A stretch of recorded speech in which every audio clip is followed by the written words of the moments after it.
Hello दोस्तों, आपका स्वागत है इंजीनियर्स वेल्थ लैब में। सोचिए एक ऐसी इंडियन कंपनी जिसका राइस आपके घर में भी बनता है, लेकिन दुनिया भर में, और मैं लिटरली आपको बता रहा हूँ, दुनिया के 80 से भी ज्यादा कंट्रीज में वही कंपनी अपना फ्लैग लहराती हुई नजर आती है। नॉर्थ अमेरिका में Royal number 1 basmati brand, USA में Golden Star number 1 jasmine brand, और इंडिया में दावत, जिसका मार्केट शेयर 26% के आसपास पहुंच चुका है। और ये कंपनी कोई और नहीं, एलटी फूड्स है। आज हम डिकोड करने वाले हैं एलटी फूड्स के H1 और Q2 FY26 के धमाकेदार रिजल्ट्स, वो भी एकदम डीप इंगेजिंग और सिनेमेटिक स्टाइल में। तो चलिए शुरू करते हैं। एलटी फूड्स एक ग्लोबल एफएमसीजी कंपनी है जिसके पास बहुत ही स्ट्रॉन्ग पोर्टफोलियो और डिस्ट्रीब्यूशन नेटवर्क है। इसका मार्केट कैपिटलाइजेशन 30 सितंबर 2025 को लगभग 14,000 करोड़ का था, जो पिछले 5 साल का रेवेन्यू सीएजीआर 16% से और पैट सीएजीआर 21% रहा है। कंपनी के मेजर ब्रांड्स हैं दावत, royal, heritage, golden star, 817 elephant और इकोलाइफ। और राइस बिजनेस के कैटेगरी में इनका leadership position north America, Canada, middle east, Africa और इंडिया तक फैला हुआ है। सबसे पहले बात करते हैं उन दो डेवलपमेंट्स की जिन्होंने पूरे 2025 में हेडलाइंस बनाई हैं। पहला अपडेट आता है सीबीडी केस का। एलटी फूड्स की सब्सिडरी इकोप्योर स्पेशलिटीज यूनाइटेड स्टेट्स की काउंटर वेलिंग ड्यूटी इन्वेस्टिगेशन का हिस्सा बनी हुई है। गुड न्यूज ये है कि सब फाइलिंग कंप्लीट हो चुकी है, हेयरिंग हो चुकी है, सब आर्गुमेंट्स प्रेजेंट हो चुके हैं। अब सबकी नजर टिकी हुई है सिर्फ एक डेट पर, 17 नवंबर 2025, जिस दिन इसका फाइनल जजमेंट डिक्लेयर होगा। दूसरा बड़ा मूव है यूरोप में एल्टी फूड्स का बोल्ड एक्सपेंशन।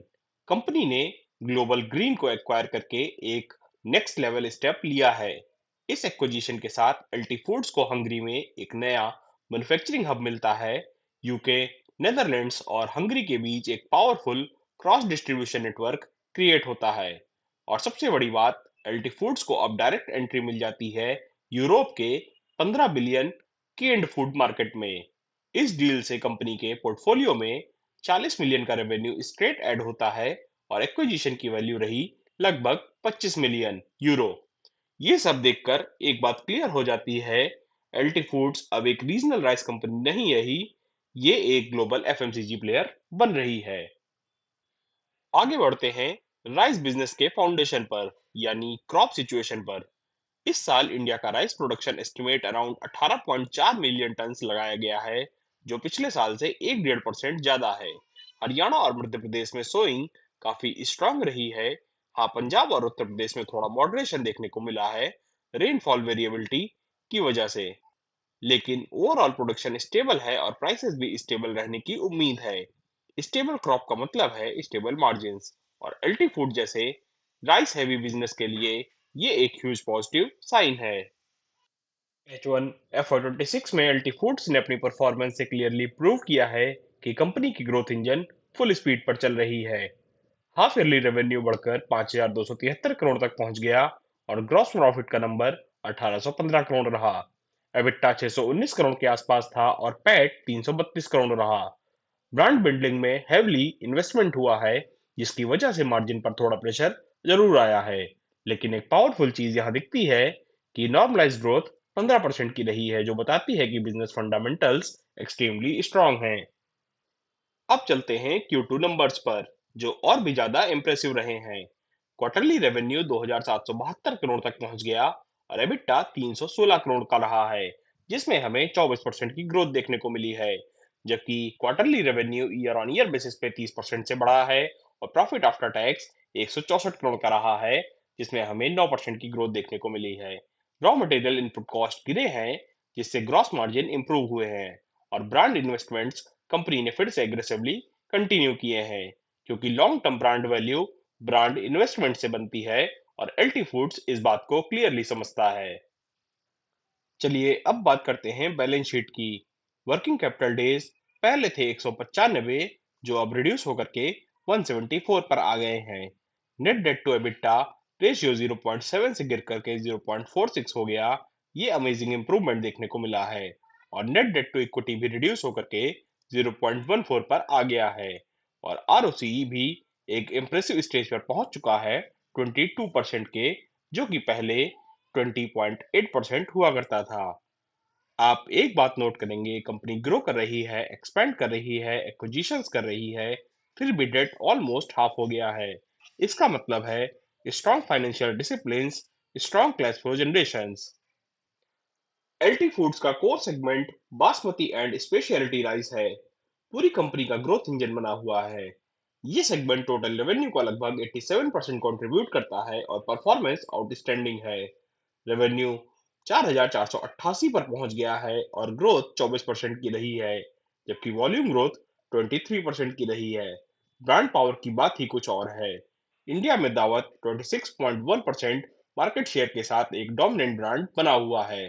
नॉर्थ अमेरिका में Royal number one basmati rice है और यूएसए में Golden Star number one jasmine rice बन चुका है। ये सिर्फ प्रेजेंस नहीं, ये ग्लोबल लीडरशिप दिखाती है। Organic foods and ingredient segment भी स्ट्रॉन्ग एक्सेलरेशन में है।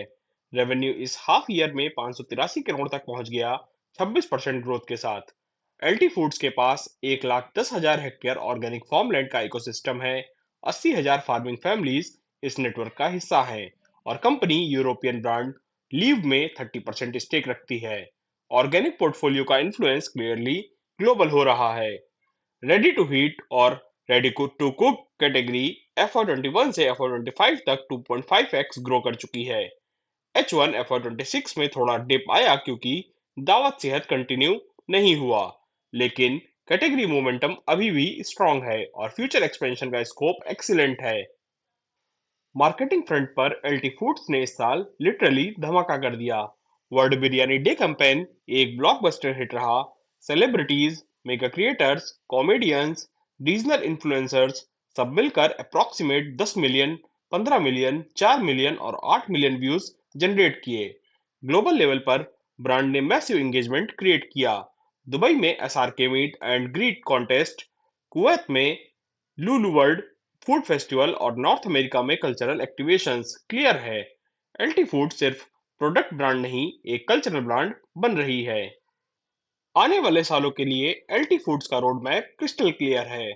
कोर बिजनेस को स्ट्रेंथन करना, डिस्ट्रीब्यूशन और जियोग्राफीज एक्सपेंड करना, प्रीमियम प्रोडक्ट्स लॉन्च करना, डिजिटल ट्रांसफॉर्मेशन के थ्रू बिजनेस वैल्यू को 1.5x से 2x तक बूस्ट करना और एक बोल्ड टारगेट नेक्स्ट 4 इयर्स में एबिटा मार्जिन को 14% पर ले जाना। कंपनी क्लियरली बिग सोच रही है और बिग एक्शंस ले रही है। तो दोस्तों, एलटी फूड्स एक सिंपल राइस कंपनी नहीं, ये एक इंडियन फूड जाइंट है जो ग्लोबल स्टेज पर अपना फ्लैग वेव कर रहा है। नॉर्थ अमेरिका में नंबर वन, यूरोप में एक्सपेंशन, ऑर्गेनिक में लीडरशिप और financials year after year stronger हो रहे हैं। अगर आप Indian FMCG growth stories follow करते हैं, तो एलटी फूड्स एक कंपनी है जो 100% रडार पर होनी चाहिए। अगर आपको ये डीप डाइव पसंद आया हो, तो लाइक बटन जरूर दबाना और अगर आप ऐसे और इंडियन बिजनेस एनालिसिस देखना चाहते हैं, तो सब्सक्राइब करना बिल्कुल मत भूलिएगा। मैं मिलता हूँ आपसे नेक्स्ट वीडियो में एक और धमाकेदार कंपनी ब्रेकडाउन के साथ। तब तक के लिए हैप्पी इन्वेस्टिंग, सेफ इन्वेस्टिंग।